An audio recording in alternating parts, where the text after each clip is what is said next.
ఏడుకొండ వెంకటరమణ గోవింద గోవింద.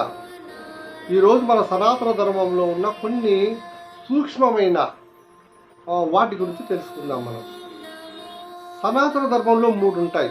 ఒకటి పాపం, మనం చేసే తప్పుడు వాటికి వచ్చే ఫలితాన్ని పాపం అంటారు. 2 పుణ్యం, మనం చేసే మంచి పనులకి రిటర్న్గా వచ్చేది పుణ్యం. ఇంకొకటి 3వది ఉందండి, దాన్ని భక్తి అంటారు. భక్తి పుణ్యానికి సంబంధం లేదు, పాపానికి సంబంధం లేదు, సపరేట్. అది రెండింటికి సంబంధం లేదు. మన ప్రేమతో మనం ఎప్పుడైతే భగవంతుని ఆశ్రయిస్తామో అది భక్తి సుకృతి అవుతుంది. అది పుణ్యం కాదు, భక్తి సుకృతి. ఇప్పుడు భక్తి ఉన్నవారు స్వర్గానికి వెళ్ళరు, నరకానికి వెళ్ళరు, డైరెక్ట్గా భగవంతుడి లోకానికే వెళ్తారు. ఏ దేవయుక్త ప్రపంచానికి వెళ్ళినా, లోకానికి వెళ్ళినా, విష్ణులో భగవంతుడితో చెప్తాడు, ఆ బ్రహ్మ భువనాలోక పునరావృతి. అంటే ఈ బ్రహ్మలోకం అంటే అన్నిటికన్నా టాప్ మోస్ట్లో ఉంటుంది.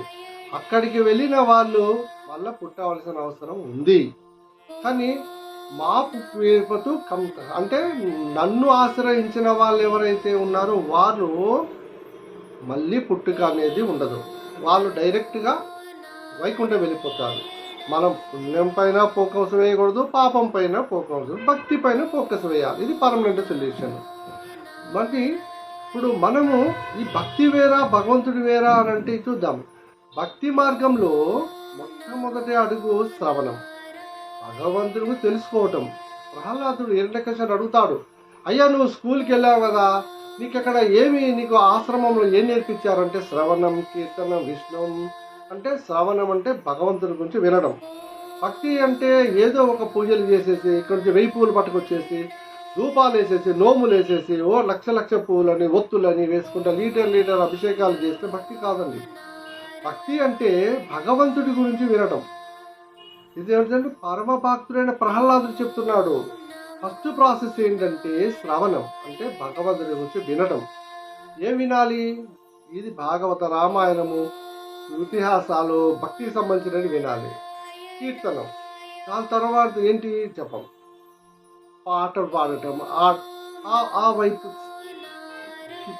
ఆ వైపు నుండి విష్ణువుని భక్తి చేయాలి, తపస్సు చేయాలి.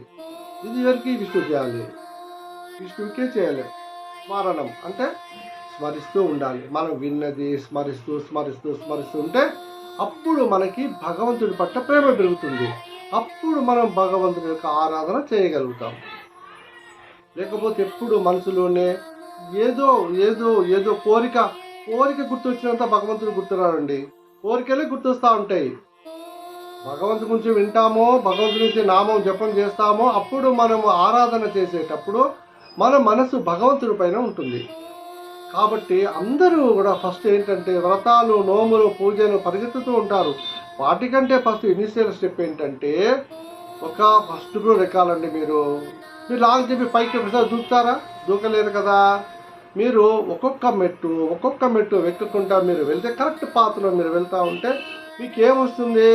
అక్కడికి మీరు ఎక్కడికైతే చేరుకోవాలంటే అక్కడికి వెళ్ళగలుగుతారు. కాబట్టి అది మీకు ఇక్కడ క్లారిటీ. మీకు ఇప్పుడు భగవంతుడు ఏం చెప్పాడు, భగవంతుడు ఎలా చెప్పాడు, ఇవన్నీ ఎందుకు అంటే ఈ యూట్యూబ్లలో ఇవన్నీ ఏంటంటే వాటిని వినండి. విన్న తర్వాత వాటిని స్మరించండి. దాన్ని మీరు అలా చేస్తేనే మీకు జీవుడి యొక్క పరమ శ్రేయస్సుకి అదే కారణం అవుతుంది. ఫస్ట్ ఒక మంచి భక్తుడుగా ఉండాలంటే అసలు వినటం, శ్రవణం, కీర్తనం, స్మరణం, ఈ 3 మీరు చేయాలి. ఈ 3 చేస్తేనే మీకు ఉంది. ఇక మనం చెప్పుకోగలిగిందంటే జీవాత్మ, పరమాత్మ. ఇప్పుడు అసలు జీవాత్మ అంటుంటారు, జీవుడు జీవాత్మ 2 ఒకటేనా? మనకి 3 రకాల శరీరములు ఉంటాయి. ఒకటి ఏంటంటే మీరు చూసేదాన్ని స్థూల శరీరం. ఇది చర్మము, బ్లడ్, బోన్స్, వీటన్నిటితో ఉండేది స్థూల శరీరం. దీని లోపల సూక్ష్మ శరీరం అని ఉంటుంది. మన బుద్ధి అహంకారంతో స్థూల శరీరం ఉంటుంది. దాని లోపల ఆత్మ ఉంటుంది. ఈ ఆత్మనే ముఖ్యంగా అది కారణ శరీరం కలిగి ఉంటుందన్నమాట ఆత్మ.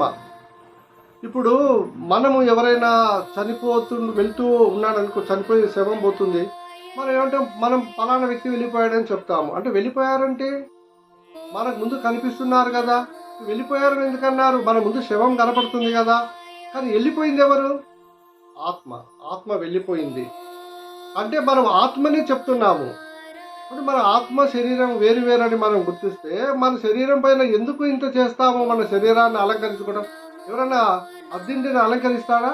ఇప్పుడు ఏదన్నా ఉందనుకోండి, మన అద్దెకి వెళ్ళాము, ఆ ఇంటిని మొత్తము శుభ్రం చేసుకుంటాం కానీ అలంకరించాం కదా.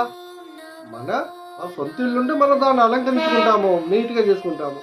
మనం అంతా ఏం చేస్తున్నాము? ఈ శరీరం పర్మనెంట్ కాదు, ఈ శరీర పోషణలో ఉన్నాము. కానీ శరీర పోషణలో ఉండొద్దని ఏం లేదండి. మన ముఖ్యమైన ఆత్మని మర్చిపోకూడదు. మనకు అదన్నిటికంటే ముఖ్యం జీవాత్మ.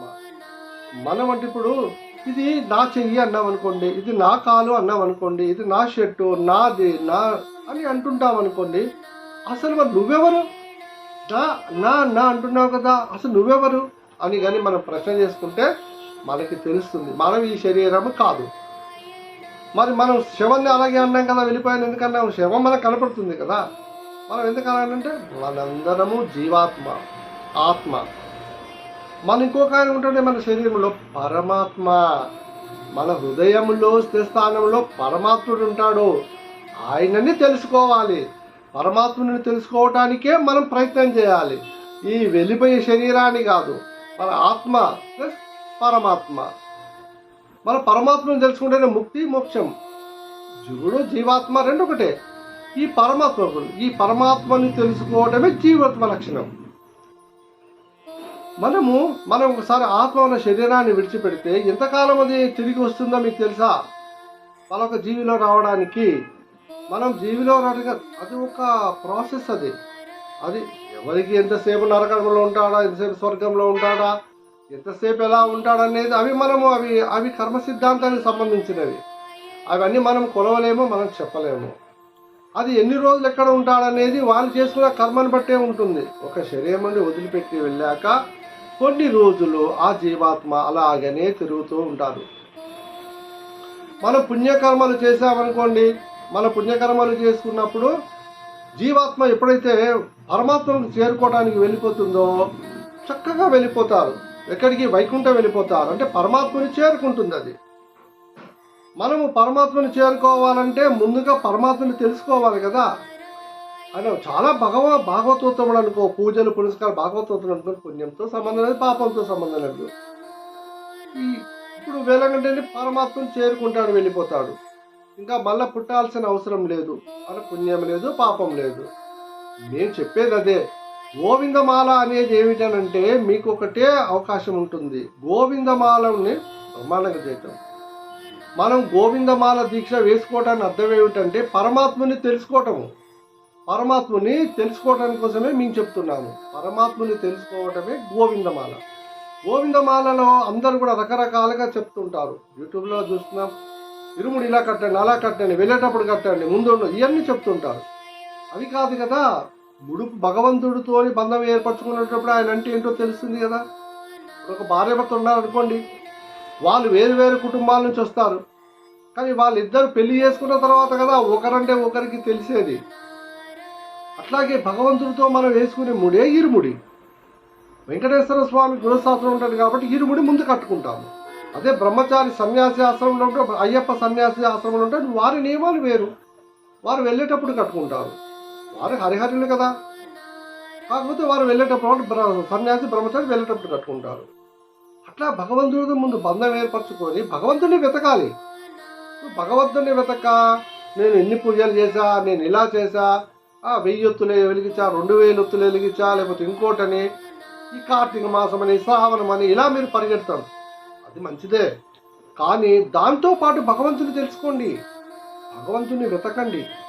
వెతకటానికే గోవిందమాల. కాబట్టి గమనించండి. జై శ్రీమన్నారాయణ. ఏడుకొండల వెంకట మనకు గోవింద గోవింద.